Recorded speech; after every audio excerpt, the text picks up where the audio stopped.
चीन और पाकिस्तान का भ्रम भारत के हथियारों ने तोड़ कर रख दिया, चकनाचूर कर दिया। चीन और पाकिस्तान दोनों सोचकर बैठ रहे थे कि भारत के हथियार क्या ही बिगाड़ पाएंगे, लेकिन भारत के हथियारों ने ऐसा काम कर दिया कि पूरी दुनिया इसे देखकर चौंक गई। और यह तो सिर्फ ट्रेलर था, भारत का असली रौद्र रूप तो अभी आना बाकी है। आर्मी और एयरफोर्स ने तो अपना काम कर दिया, लेकिन नेवी तो इस बार सिर्फ साइलेंटली ट्रेलर देख रहा था। नेवी ने साइलेंट रहकर ही पाकिस्तान की हालत खराब कर दी। आज रक्षा मंत्री राजनाथ सिंह ने आईएनएस विक्रांत पर खड़े होकर पाकिस्तान को नई टेंशन दे दी। रक्षा मंत्री ने कह दिया कि पाकिस्तान ने दोबारा कोई नापाक हरकत की तो इस बार ओपनिंग हमारी नेवी के हाथों से होगी। रक्षा मंत्री ने कहा कि पाकिस्तान अपनी खैर चाहता है तो हाफिज सईद और मसूद अजहर जैसे आतंकवादियों को तुरंत भारत के हवाले कर देना चाहिए, नहीं तो नेवी ऐसा मारेगी कि बचने का स्कोप नहीं है। सुनिए रक्षा मंत्री को। पाकिस्तान के हक में यही बात होगी कि वह अपनी जमीन पर चल रही आतंकवाद की नर्सरी को अपने हाथों से उखाड़ देंगे।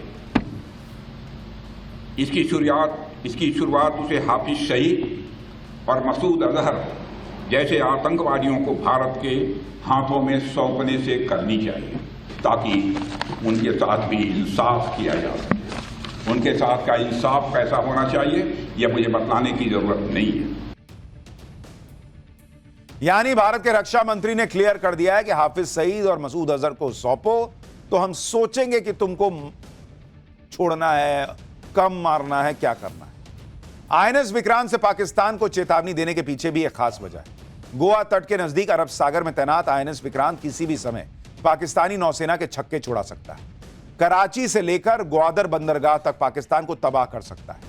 1971 में आईएनएस विक्रांत ने पाकिस्तान के 2 टुकड़े करने में बड़ी भूमिका निभाई थी।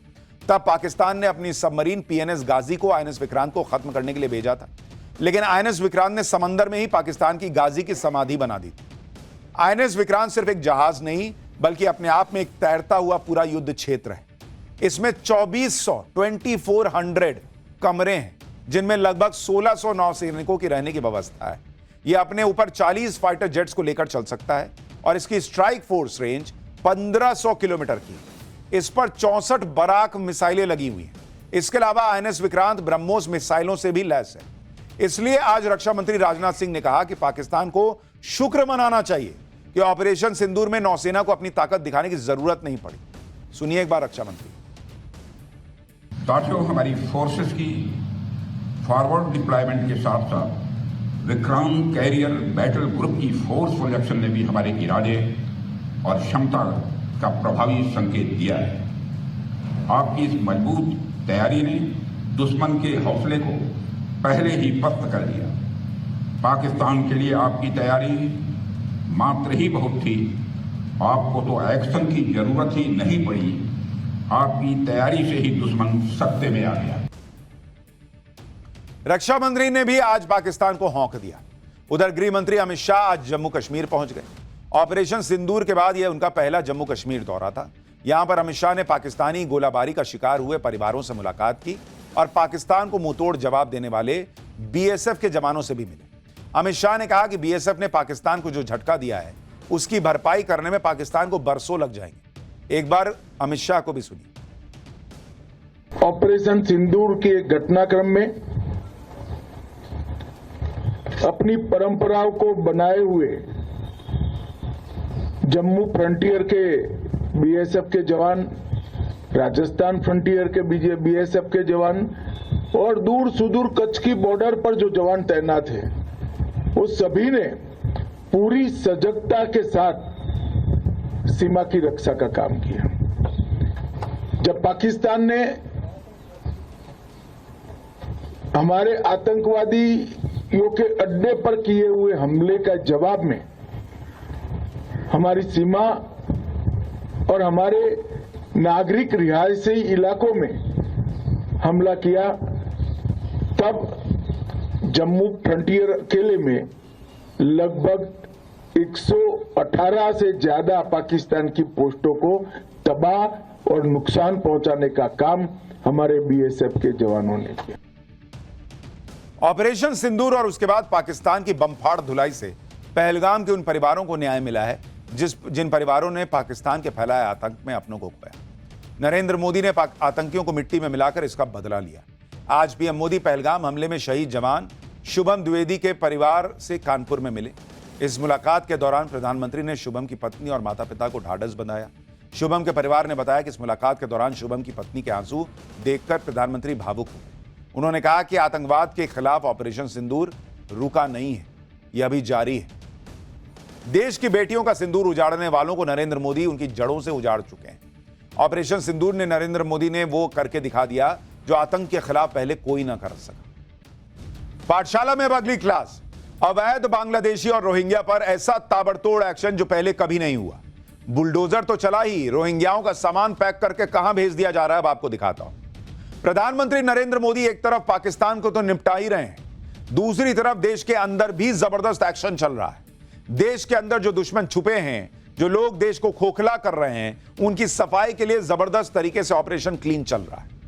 आप देखिए कि एक के बाद एक जासूस पकड़े जा रहे हैं, कोई दिल्ली से, कोई राजस्थान से, कोई यूपी से, हर जगह पर चुन चुनकर पाकिस्तानी जासूसों पर स्ट्राइक हो रही है। इसके अलावा देश के अंदर जगह जगह जो अवैध घुसपैठिए भर गए थे, उन घुसपैठियों को भगाया जा रहा है, उन घुसपैठियों पर बुलडोजर एक्शन हो रहा है। अवैध रोहिंग्याज हो या फिर अवैध बांग्लादेशी हो, इन सब का टाइम ओवर हो गया है। दिल्ली, हरियाणा, यूपी से लेकर असम तक अवैध रोहिंग्या और बांग्लादेशियों पर जबरदस्त एक्शन हो रहा है। ये सारे घुसपैठिए जो अवैध निर्माण करके देश में जमकर बैठ गए हैं, इनका सामान पैक करके खदेड़ा जा रहा है। अवैध घुसपैठियों के खिलाफ देश भर में चल रहे एक्शन का पहले एक ट्रेलर देख लीजिए, फिर आपको बताता हूं कि कैसा जबरदस्त एक्शन चल रहा है इनके ऊपर।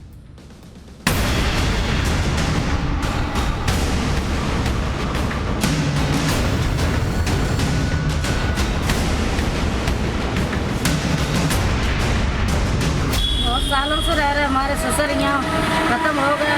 हमारे पिताजी यहीं मर गए, हमारे दादा भी मर गए यहीं, और हम भी 40-42 साल की उम्र हो गई।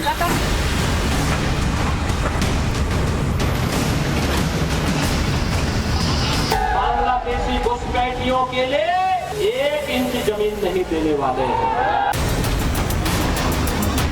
Will give arm license to the eligible persons who are residing in remote area, vulnerable area and border area. Pakistani जासूस हो या अवैध घुसपैठिए, इतने सालों में इन्होंने दिल्ली को ही बड़ा ठिकाना बनाया हुआ था, इसलिए अब सबसे ज्यादा एक्शन भी दिल्ली में ही चल रहा है। दिल्ली पुलिस ने पिछले 24 घंटे में अलग अलग इलाकों से 38 बांग्लादेशियों को पकड़ा है। ये सभी बांग्लादेशी कूच बिहार के रास्ते दिल्ली पहुंचे थे। दिल्ली से पहले ये सभी अवैध घुसपैठिए हरियाणा के नूह में रहकर काम कर रहे थे। इसके बाद दिहाड़ी मजदूरी करने के लिए नूह से दिल्ली में आकर रहने लगे। पकड़े गए 38 बांग्लादेशी में महिलाएं और बच्चे भी शामिल हैं। इन अवैध घुसपैठियों को बांग्लादेश डिपोर्ट करने की भी तैयारी की जा रही है। मतलब सिर्फ पकड़ा नहीं गया है, निकलो यहां से और जाओ बांग्लादेश में रहो। अवैध बांग्लादेशियों के खिलाफ कितना तगड़ा एक्शन हो रहा है उसकी तस्वीरें आपको दिखाता हूं। गाजियाबाद में सुरक्षा एजेंसीज ने अवैध बांग्लादेशियों के खिलाफ मुहिम छेड़ रखी और अब तो इन लोगों को सीधे बांग्लादेश डिपोर्ट किया जा रहा है। गाजियाबाद में कुल 150 अवैध बांग्लादेशियों को डिपोर्ट किया जा रहा है। इन सभी को इंडियन एयरफोर्स के विशेष विमान से भेजा जाएगा। दिल्ली एनसीआर अवैध रोहिंग्या और अवैध बांग्लादेशियों का सबसे बड़ा अड्डा बना हुआ था। ऐसे सिंडिकेट चल रहे थे जो अवैध रोहिंग्या और बांग्लादेशियों को यहां लाकर बसाते थे। पिछले 6 महीनों में दिल्ली पुलिस ने कई ऐसे सिंडिकेट्स का भंडाफोड़ किया है जो बांग्लादेशियों को अवैध तरीके से देश में घुसाने से लेकर उन्हें राजधानी तक पहुंचाने और उनके फर्जी दस्तावेज बनाने में मदद करते थे। यही नहीं, जांच में यह भी पता चला है कि यह सिंडिकेट इन अवैध बांग्लादेशियों को नौकरी दिलाने तक में मदद करता था। दिल्ली पुलिस के आंकड़ों के मुताबिक पिछले 6 महीनों में दिल्ली से 800 से ज्यादा अवैध बांग्लादेशियों को बांग्लादेश डिपोर्ट किया जा चुका है, जबकि 500 से ज्यादा अवैध बांग्लादेशियों की पहचान करके उन्हें डिपोर्ट करने की प्रक्रिया शुरू हो चुकी है। पुलिस को जांच में यह भी पता चला है कि फर्जी दस्तावेजों की मदद से ये अवैध बांग्लादेशी दिल्ली में अलग अलग जगहों पर नौकरी तक कर रहे थे। यही नहीं, इन अवैध बांग्लादेशियों के बच्चे EWS कोटे में बड़े और नामी स्कूल में पढ़ाई तक कर रहे थे। भाई, दिल्ली पुलिस ने राजधानी के अलग अलग इलाकों में छापेमारी कर अवैध बांग्लादेशियों की लिस्ट तैयार की। दिल्ली में अवैध बांग्लादेशियों पर हो रहे एक्शन पर दिल्ली पुलिस को सुनिए।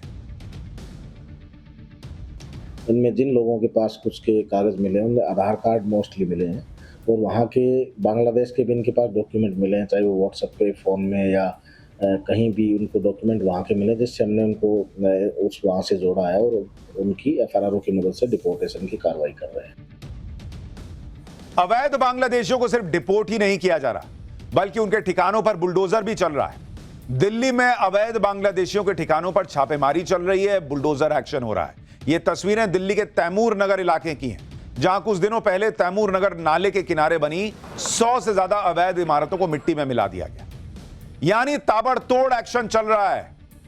लोग पाकिस्तान में बिजी हैं, यहां अंदर ही अंदर रोहिंग्या और बांग्लादेशियों का सफाया भी हो रहा है। हरियाणा में भी ऐसा ही ऑपरेशन चल रहा है। हरियाणा के पलवल में 47 बांग्लादेशियों ने खुद ही सरेंडर कर दिया। ये लोग पिछले 10 साल से रह रहे थे, ईंट भट्टों पर मजदूरी कर रहे थे। सरेंडर करने वाले बांग्लादेशियों ने जो खुलासे किए हैं वो बेहद चौंकाने वाले हैं। इन लोगों ने भारत बांग्लादेश बॉर्डर पर दलालों के जरिए घुसपैठ की थी। भारतीय सीमा में दाखिल होने के लिए इन्होंने दलालों को 5 से 10 हजार रुपए तक की पेमेंट की थी। पिछले 10 सालों से ये लोग राजस्थान और हरियाणा में ठिकाने बदल बदल कर रह रहे थे। लेकिन जब पहलगाम हमले के बाद सरकार ने अवैध घुसपैठियों के खिलाफ ऑपरेशन क्लीन शुरू किया तो इन लोगों को काम मिलना बंद हो गया। फिर मजबूरी में इन्हें पुलिस के सामने सरेंडर करना पड़ा। सुनिए ये लोग खुद क्या बता रहे हैं। ईंट भट्टे पे ईंट थाप रहे थे। कितने लोग हैं आपके साथ? हमारे साथ तो बहुत लोग था, लेकिन सब लोग गया है, बस हम ही है और हम एक परिवार में है। यहाँ पलवल कैसे पहुँचे हरियाणा के? गाड़ी वो बाबूजी ने निकाल दिया था भट्टे से, फिर अब हम यहाँ आया था काम करने के लिए। तो ये लोग कह रहा था हम बांग्लादेशी हो, तुम यहाँ से चला जाओ। इधर ऐसे आया थे, ये फतेहपुर में आया थे। वहाँ पर क्या काम करते हैं? काम ही नहीं मिला था, बरसात हो गया। 12 साल से भारत में कहाँ कहाँ रहे आप? हम हरियाणा और राजस्थान, बस 2 राज्यों में रहे। यहाँ क्या काम किया? ईंट भट्टा में ईंट फताई। ईंट भट्टा? हाँ, मालिक है ना वो डर रहे थे, तो आप बांग्लादेशी निकाल जाओ। फिर हम लोग इधर आए, सारा 2-4 भट्टे में घूमे, रहने नहीं दिया, फिर हम सिलेंडर करने आए। जो दलाल था उसको कितना पैसा दिया था? दोनों लोग अलग अलग है सबसे, कोई 5,000 लेता था, कोई 10,000, कोई 3,000 4,000 ऐसे बंदा देख के। यहाँ तो कोई खर्चा वर्चा नहीं मिला, फिलहाल तो खाने का भी पैसा नहीं है। जब भी हम लोग सिलेंडर करने हैं, कोई उपाय नहीं है हमारे पास। वापिस बंगाल जाना चाहते? वापिस बंगाल जाना चाहते बस। यूपी में भी सीएम योगी ने घुसपैठियों को यूपी खाली करने को कह दिया है। यह फरमान जारी हो चुका है, जिसके बाद यूपी के अलग अलग शहरों में बसे रोहिंग्या और अवैध बांग्लादेशियों में हड़कंप मच गया, क्योंकि नकली वोटर कार्ड, नकली आधार कार्ड बनाकर रहने वाले अवैध बांग्लादेशी जान चुके हैं कि अब उनको यूपी ही नहीं बल्कि देश से बाहर का रास्ता दिखाया जाएगा। यूपी में ऑपरेशन क्लीन का असर आज बरेली में नजर आया, जहां डिपोर्ट होने से बचने के लिए लोग कई पीढ़ियों से यहां बसने की दलीलें देते सुनाई दिए। सुनिए जरा। बहुत सालों से रह रहे, हमारे ससुर यहाँ खत्म हो गए, बहुत हमारे बूढ़े वाले थे वो भी यहाँ खत्म हो गए। हमारे पिताजी यहीं मर गए, हमारे दादा भी मर गए यहीं, और हम भी 40-42 साल की उम्र हो गई। इनके पिताजी मर गए, इनके दादाजी मर गए, आपको यहां मरने नहीं देंगे, आप अपनी जमीन बांग्लादेश में जाकर मरिए। बरेली तो सिर्फ शुरुआत है। अवैध बांग्लादेशियों के खिलाफ ऐसा ही ऑपरेशन पूरे यूपी में चलाने की तैयारी हो चुकी है। कहा जा रहा है कि अकेले लखनऊ में ही 50,000 बांग्लादेशी घुसपैठिए रह रहे हैं। प्रयागराज में इनकी संख्या 30,000 के पार है। वाराणसी में 15,000 अवैध घुसपैठिए रह रहे हैं, जबकि कानपुर में इनकी संख्या 45,000 के पार बताई जा रही है। यूपी में अगर सीएम योगी ने तय कर लिया है तो समझो बांग्लादेशी और रोहिंग्या यूपी से भागते हुए नजर आएंगे। अवैध घुसपैठियों पर सबसे जबरदस्त एक्शन तो गुजरात में चल रहा है। गुजरात में अवैध बांग्लादेशियों पर हुई स्ट्राइक की तस्वीर पिछले दिनों पूरी दुनिया देख चुकी है, जहां बांग्लादेशी घुसपैठियों का 1,000 से ज्यादा अवैध उनके घरों को मिट्टी में मिला दिया गया। बचे हुए घरों को मिट्टी में मिलाने का अभियान आगे भी जारी रहने वाला है। अवैध घुसपैठियों की सफाई करना जरूरी भी है, क्योंकि इसकी वजह से देश में कई जगह पर डेमोग्राफिक चेंज हो रहे हैं। जैसे असम को ही ले लीजिए, राज्य में अवैध घुसपैठ की वजह से डेमोग्राफी में आए बदलाव को आज हिमंता बिस्वा शर्मा सरकार बहुत गंभीर समस्या मान रही है, और इसलिए बॉर्डर के इलाकों के मूल निवासियों को हथियार का लाइसेंस देने का ऐलान कर दिया है। दरअसल असम के सीएम हिमंता बिस्वा शर्मा लगातार दावा करते रहे हैं कि असम में देश की आजादी के वक्त मुसलमानों की संख्या राज्य की कुल आबादी का 14% थी, लेकिन आज असम में मुसलमानों की आबादी कुल आबादी का 40% हो चुकी है, और उनके हिसाब से यह संख्या जो देश के मुसलमान है उनकी वजह से नहीं बढ़ रही, बल्कि अवैध घुसपैठिए आ रहे हैं उनकी वजह से ज्यादा बढ़ रही है। सुनिए असम के मुख्यमंत्री हिमंता बिस्वा शर्मा ने क्या कहा है। Today we have decided that we will give arm license to the eligible persons who are residing in remote area, vulnerable area and border area, and will encourage our original inhabitants and indigenous Indian citizen to apply and take arms license as per the eligibility provided in the Indian Arms Act.